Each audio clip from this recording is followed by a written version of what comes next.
Hello everyone, welcome to Rag's Kitchen. This is Rajeshwari Vijayanand. I am going to share a favorite recipe that I learned from my mom. It's a pickle recipe called Neer Nellikai.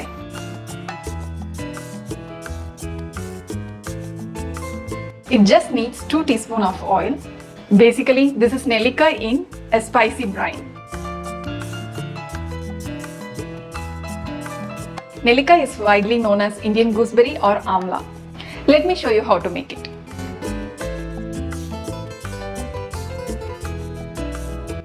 First, let's make spice mix for the pickle. Heat a teaspoon of oil, add 1/4 teaspoon of Asafetida and 1 teaspoon of fenugreek seeds. Roast until golden in color. I love solid Asafetida's flavor, so I am using it. You can use powder Asafetida too if you don't have solid Asafetida, but add towards the end to avoid it burn.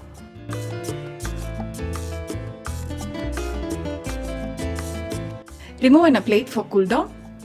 Once cool, take it in a mixer. Add about 12 to 15 dry red chillies depending upon its spice level. Add generous salt. This acts as preservative as well as we need a lot to balance the spice and for the amount of water we are going to use. Wash and completely dry some 15 Nellikai. Now take a clean porcelain pingan vessel.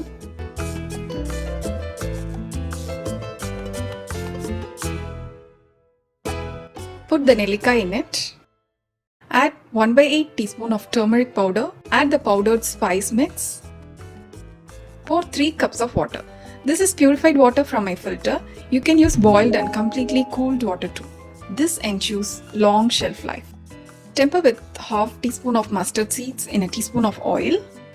Add this to our Neer Nellikai and mix well. I squirted some raw asafoetida for more flavor. Mix this well and keep it at room temperature for 3 days.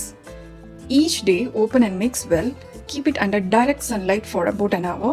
After 3 days the Nellikai will be pale and soft. You can keep refrigerated and use up to a month. So once the Neer Nellikai is properly soaked, the Nellikai will be soft. That those days my Amma Appa used to just cut it at the edge of the plate and have it with tair sadam. The Nellikai by itself is tasty and balanced so that you can also have it as such. And the spicy water with curd rice is just a marriage made in heaven. So guys, hope you all will try this recipe and let me know your feedback. Thank you for watching and do subscribe to Rag's Kitchen.